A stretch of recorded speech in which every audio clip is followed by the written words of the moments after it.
নমস্কাৰ মৰমৰ ছাত্ৰ ছাত্ৰীসকল আজি এইটো ভিডিঅ'ত আলোচনা কৰিম ক্লাছ 6ৰ সমাজ বিচিত্ৰত থকা পাঠ 12 সমাজ পৰিয়াল প্ৰতিবেশী আৰু ৰাইজ এই পাঠটো আলোচনা কৰিম এই পাঠত মুঠতে তোমালোকৰ দুটা অনুশীলনী আছে দুটা অনুশীলনীত থকা যিমানখিনি প্ৰশ্নৰ উত্তৰ আছে গোটেইখিনি তোমালোকক অতি চুটিকৈ আৰু সহজ ভাষাত বুজি পোৱাকৈ লিখি দিয়া হৈছে আৰু ভিডিঅ'টি তোমালোকে শেষলৈকে চাই থাকিবা কাৰণ পৰীক্ষাৰ বাবে গুৰুত্বপূৰ্ণ প্ৰশ্নবোৰ তোমালোকক ভিডিঅ'ৰ যোগেদি মই তোমালোকক বুজাই দিছো সো এতিয়া আমি তোমালোকৰ অনুশীলনীত থকা প্ৰশ্নৰ উত্তৰখিনি আৰম্ভ কৰিম তোমালোকে যদি এতিয়াও চেনেলটো সাবস্ক্ৰাইব কৰা নাই চেনেলটো সাবস্ক্ৰাইব কৰি দিবা হেমনা ক্লাছেছ ইউটিউব চেনেলটো সাবস্ক্ৰাইব কৰি দিবা তোমালোকৰ অনুশীলনীৰ 1 নম্বৰত কি দিয়া আছে অনুশীলনীৰ 1 নম্বৰ দিয়া আছে তলৰ প্ৰশ্নবোৰৰ উত্তৰ দিয়া তাৰে ক নম্বৰ প্ৰশ্ন পৰিয়াল বুলিলে কি বুজা কি সুধিছে তোমালোকক পৰিয়াল বুলিলে কি বুজা পৰিয়াল মানে তোমালোকে সাগে শুনিছা কিন্তু তোমালোকে লিখিবা কেনেকৈ হেতু মই তোমালোকক দেখাই দিম পৰিয়াল হৈছে সমাজৰ সৰু ইউনিট বা একক তোমালোকে ইংৰাজীটো নিলিখিলে হ'ব তোমালোকে ডাইৰেক্ট সৰু একক বুলি লিখিবা মানে সমাজ যে আছে সমাজখনত সাপোজ এখন গাঁও এখন এটা গোটেই গাঁও মিলি এখন সমাজ হয় তাৰে ভিতৰত বহুত কেইটা পৰিয়াল থাকে এইবোৰ একটা পৰিয়াল এইবোৰ পৰিয়াল এই গোটেই কেইটা পৰিয়াল মিলি এখন সমাজ গঠন হয় সেই কাৰণে এই পৰিয়ালটো হ'ব কি এই সমাজৰ এটা একক বা ইউনিট ঠিক আছে এটি পৰিয়ালত একোটা ঘৰতে বাস কৰা অভিভাৱক সন্তান আৰু আন কিছুমান আত্মীয় স্বজন থাকে এটা পৰিয়ালত কি থাকে বাস কৰা অভিভাৱক থাকে মানে আমাৰ পেৰেন্টস মা দেউতাক থাকে মা দেউতাকৰ সন্তান থাকে আৰু আন কিছুমান আত্মীয় স্বজন থাকে এটা পৰিয়ালত ঠিক আছে যদি তোমালোকে ক্লাছবোৰ চাই ভাল পোৱা বুজি পাই আছা তোমালোকে কমেন্টত ইয়েস বুলি লিখি নিজৰ নামটো লিখি যাবা তেনেহলে মই গম পাম যে তোমালোকে মোৰ ক্লাছবোৰ বুজি পাই আছা খ নম্বৰত দিয়া আছে পৰিয়াল এটাত সদস্য কি প্ৰকাৰে যোগ হয় মানে পৰিয়ালত যে আমাৰ সদস্য মানে মানুহবোৰ যে আছে মা দেউতাক ককা বৌ মা পেহী এনেকৈ মানুহবোৰ কেনেকৈ পৰিয়ালত যোগ হয় দিনে দিনে বাঢ়ি যায় কেনেকৈ যোগ হয় উত্তৰ হ'ব পৰিয়ালত সদস্য জন্ম বিবাহ আৰু দত্তকৰ জৰিয়তে যোগ হয় কেনেকৈ হয় আটাইতকৈ ইম্পৰ্টেন্ট হৈছে কি জন্ম হৈ সদস্য যোগ হয় আমাৰ পৰিয়ালত যেনেকৈ সাপোজ তোমাৰ ককাকৰ এটা পুত্ৰ জন্ম হলে সেই পুত্ৰটো কি হ'ব এই পৰিয়ালৰ এজন সদস্য হ'ব আৰু তোমাৰ পৰিয়ালত কোনবা যদি বিবাহ কৰি লৈ আহে তোমাৰ বৌজনী এই বৌজনী কি হ'ব নতুনকৈ পৰিয়ালৰ সদস্য হ'ব এই পৰিয়ালত যোগ হৈ যাব এনেকৈ বিবাহ আৰু জন্ম এই দুটা হৈছে মেইন ফেক্টৰ পৰিয়ালত যোগ হোৱাৰ ঠিক আছে নিশ্চয় বুজিলা তোমালোকে গ নম্বৰত দি আছে পৰিয়াল এটা সুচাৰুৰূপে পৰিচালনা কৰিবলৈ সদস্যসকলে কি কৰিব লাগে মানে পৰিয়াল এটা ভালকে চলিবলৈ হলে এই পৰিয়ালৰ সদস্যসকল মানে গোটেইখিনি মানুহ কি কৰিব লাগে উত্তৰ হ'ব পৰিয়াল এটাৰ সদস্যসকলে একে অন্যক সহায় সহযোগিতা আদৰ স্নেহ আৰু মৰম প্ৰদান কৰিব লাগে কি কৰিব লাগে মানে এজনে আনজনক কি কৰিব লাগে সহায় কৰিব লাগে সহযোগিতা কৰিব লাগে আদৰ স্নেহ কৰিব লাগে মৰম প্ৰদান কৰিব লাগে তোমালোকে যে আছে তোমালোকে এতিয়া দিনে দিনে ডাঙৰ হবা তোমালোকৰ মাক দেউতাকক সহায় সহযোগিতা কৰিবা তোমালোকৰ ঘৰত যদি সৰু ভাই ভন্টি আছে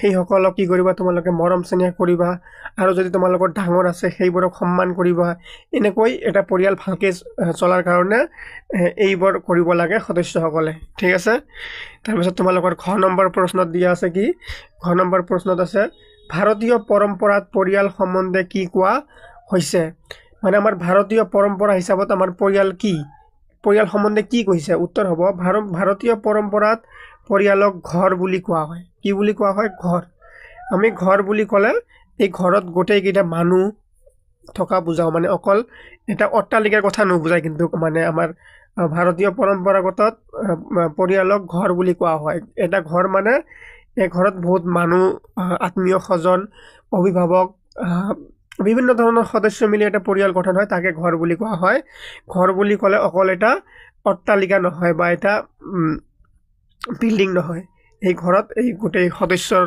জড়িত হৈ থাকে যি আমাৰ জীৱনৰ আটাইতকৈ বিশেষ স্থান ঠিক আছে এতিয়া আছে তোমালোকৰ 2 নম্বৰ প্ৰশ্ন, পৰিয়ালৰ পৰা আমি কি কি পাওঁ।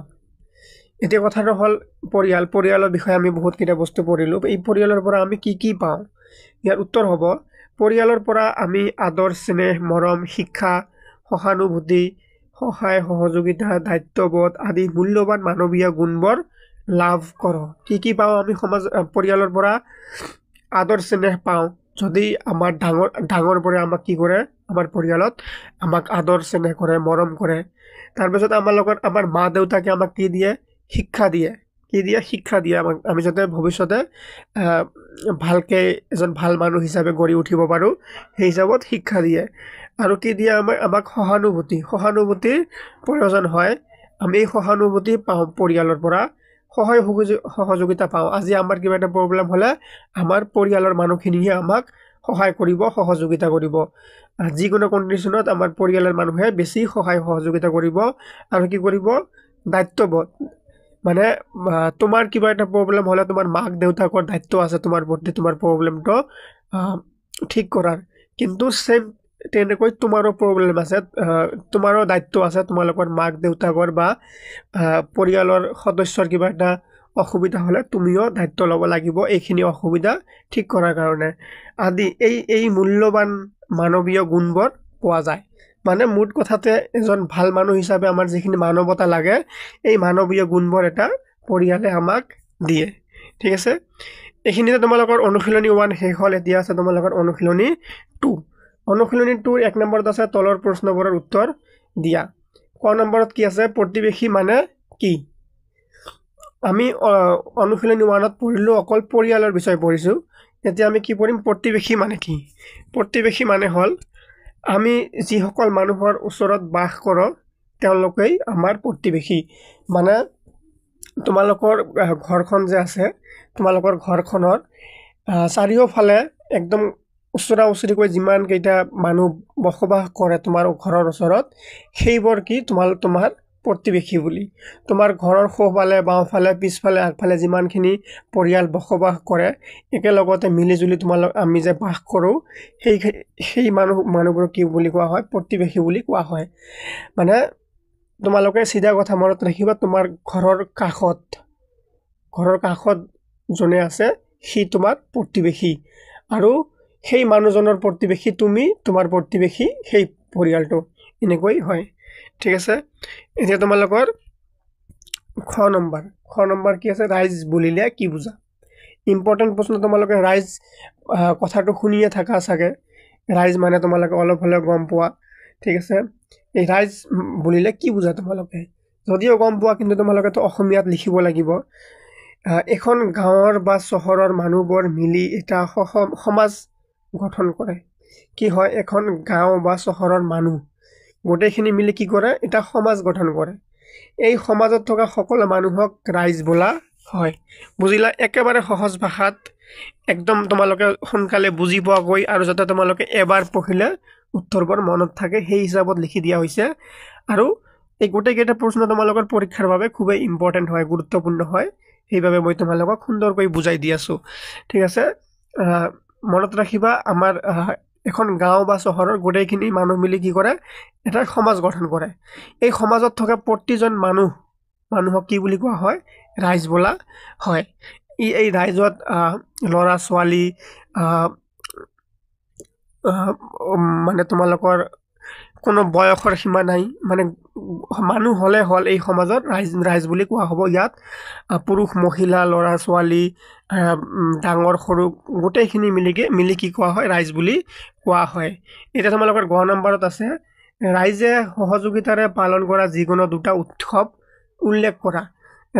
ৰাইজে মানে এজনে আনজনক সহযোগিতা কৰি কি উৎসৱ পালন কৰে তাৰে 2টা লিখিব লাগে। এটা হ'ল বিহু, আন এটা হ'ল কি? ঈদ। মনত ৰাখিবা, এটা হ'ল বিহু, আন এটা ঈদ। তোমালোকে ইয়াত দাঢ়ি চিনটো দি ল'বা। তাৰপিছত তোমালোকৰ খ নম্বৰত দিয়া আছে কি?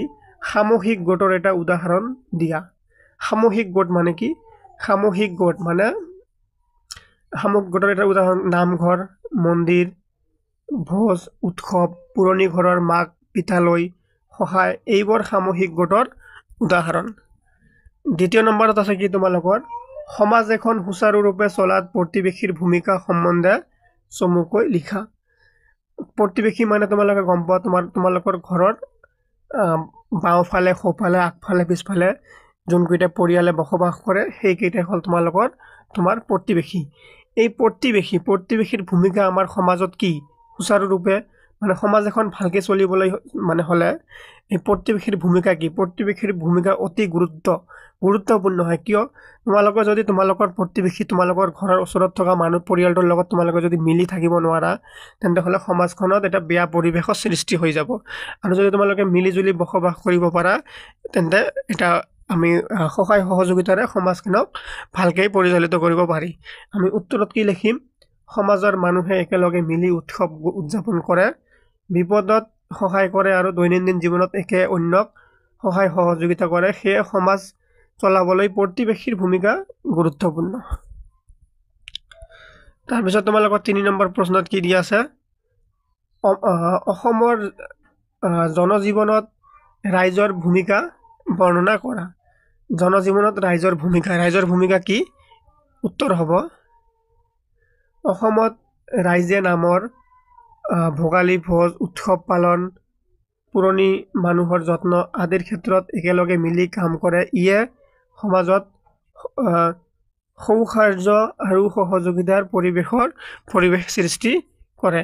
এইখিনিতে তোমালোকৰ এই পাৰ্টৰ গোটেইখিনি অনুশীলনী 1ত থকা অনুশীলনী 2ত থকা গোটেইখিনি প্ৰশ্নৰ উত্তৰ আলোচনা কৰা হৈ গ'ল। আশা কৰিছোঁ তোমালোকে ক্লাছটো বুজি পাইছে, ক্লাছটো তোমালোকক ভাল লাগিছে। ধন্যবাদ।